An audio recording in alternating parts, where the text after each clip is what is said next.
જય જોહાર, જય યામન। આજ રોજ નવા વર્ષના નિમિત્તે આજે યામોગી ગ્રુપ સાગબારા દ્વારા આજે અમે અહીંયા દેવ મોગરા ખાતે યામોગીના મંદિરે સાફ સફાઈના અભિયાનમાં આવેલા છે।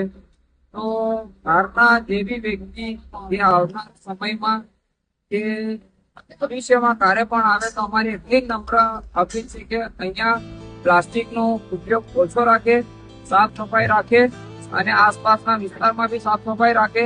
અને ખાસ કરીને દુકાનદારોને બી અમારી અપીલ છે કે તમારે બી અહીંયા મંદિરની આસપાસ સાફ સફાઈ રાખવી પડશે અને ટ્રસ્ટને પણ અપીલ છે કે અહીંયા સાફ સફાઈનો અભિયાન વધારે ચલાવે। અને અમે યામોગી ગ્રુપ દ્વારા આજે અમે સાફ સફાઈનો અભિયાન કર્યો છે। તો આજે અમારા સાથે આ સાગબારાના નવજવાન યુવાનો જોડાયા છે। તો અમારી એટલી જ અપીલ છે કે ભાઈ જે બી આવનારો શ્રદ્ધાઓ છે તે અહીંયા આવીને સાફ સફાઈ રાખે અને બનતી કોશિશ પ્લાસ્ટિકનો ઉપયોગ ઓછો કરે।